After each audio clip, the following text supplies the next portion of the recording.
Hey, welcome to The Explainer. We're kicking off a brand new series all about restoring sacred practices. And we're going to start with the big one, the one that's kind of the foundation for everything else, but is so hard to find these days: silence. So let's just jump right in with a question that might sound a little crazy in our nonstop, noisy world. What if the most powerful way you could participate in something, truly engage with it, right? What if silence isn't just nothing? What if it's not an absence, but actually a profound presence? A space that our ancestors totally understood and that modern science is just now, finally, starting to catch up with. To really get why silence is so powerful, we've got to look back. We have to see how it was once understood as, well, the primary language of the sacred. For the early Christian mystics, these guys called the Desert Fathers, silence wasn't passive at all. It was an active, totally dynamic state. They had a word for it: hesychia. It meant this deep inner stillness, a kind of spiritual watchfulness that went way beyond just not talking. It was about tuning your entire soul to listen. And this quote from St. John of the Cross, man, it just hits the nail on the head. He and other theologians saw silence as the very atmosphere you needed to even begin to hear the divine. It's not a vacuum you need to fill up with noise. It's the medium for the message. And you can see this ancient idea woven right into traditional worship. The focus was all on interior participation, silent prayer, quiet contemplation.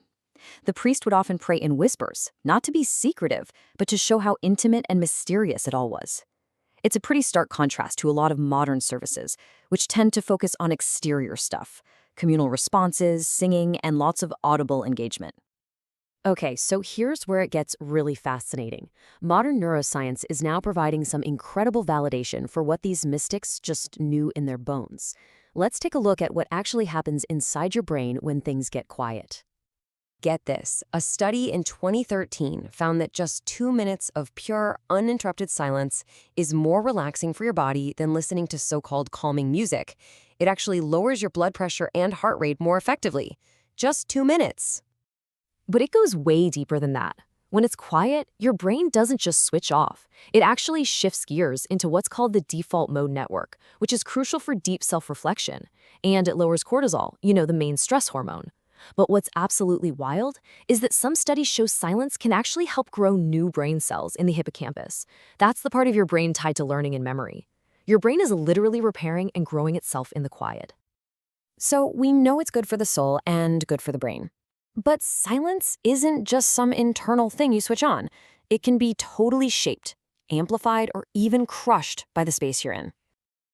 Think about a classic Gothic cathedral. All that stone, the super high vaulted ceilings, they create echo and reverberation.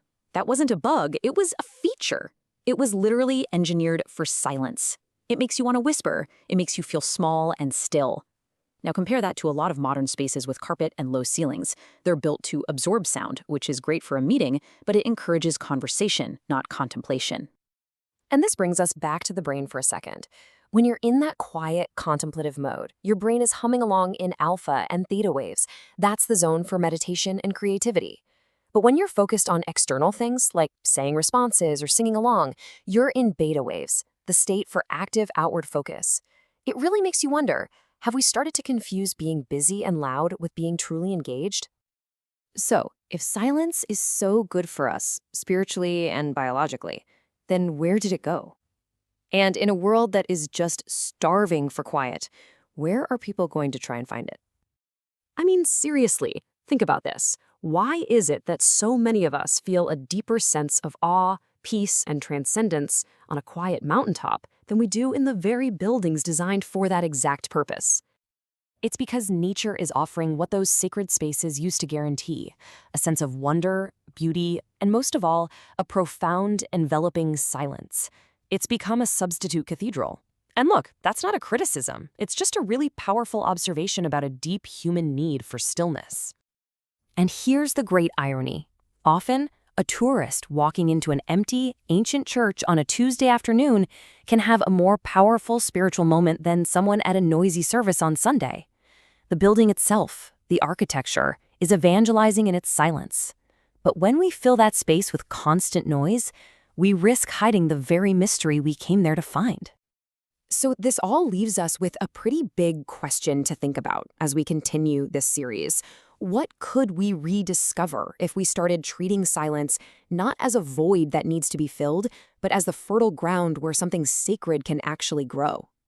Maybe, just maybe, reclaiming this lost language, this incredible practice of stillness, is one of the most important things we can do to find a deeper connection, not just with our faith, but with ourselves.